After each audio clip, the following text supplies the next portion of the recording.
आज से संसद के शीतकालीन सत्र की शुरुआत हो चुकी है। संसद सत्र के पहले दिन की शुरुआत विपक्ष के हंगामे के साथ ही हुई, जिसके चलते संसद को 2 बार स्थगित भी कर दिया गया था। हालांकि शीतकालीन सत्र की शुरुआत से पहले ही प्रधानमंत्री ने विपक्ष से अपील की थी। तो क्या थी प्रधानमंत्री की अपील, आइए देखते हैं इस रिपोर्ट में। 29 नवंबर से संसद के शीतकालीन सत्र की शुरुआत हो चुकी है और ये 23 दिसंबर तक चलेगा।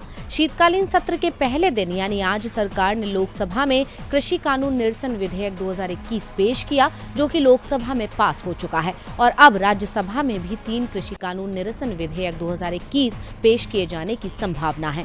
हालांकि सत्र की शुरुआत काफी हंगामे के साथ हुई, जिसके चलते कार्रवाई को स्थगित कर दिया गया था। हालांकि अब दोबारा से कार्रवाई शुरू हो चुकी है, लेकिन इस सत्र के शुरू होने से पहले ही पीएम मोदी ने विपक्ष से अपील की थी। उन्होंने कहा था, उनकी सरकार हर किसी के सवाल के जवाब देने को तैयार है। हम खुली चर्चा पर भी रेडी हैं। संसद में सवाल होने चाहिए, लेकिन शांति भी रहे।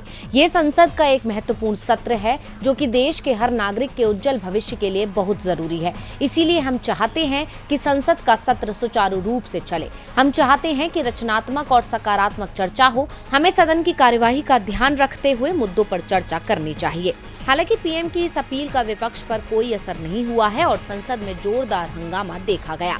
बता दें कि मानसून सत्र के दौरान भी विपक्ष के हंगामे के चलते ही संसद की कार्रवाई को अनिश्चित काल के लिए स्थगित कर दिया गया था। इसी को देखते हुए सरकार को डर था कि कहीं इस बार भी कुछ ऐसा ना हो जाए। इसी के चलते पीएम ने अपील की थी, लेकिन विपक्ष ने उनकी अपील को पूरी तरह से नजरअंदाज कर दिया है। अब देखना होगा कि ये सत्र भी पूरा हो पाता है या नहीं। क्या सरकार सत्र के दौरान विपक्ष की बात शांतिपूर्ण ढंग से सुनेगी?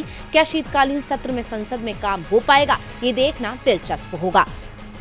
डीवी लाइव की रिपोर्ट।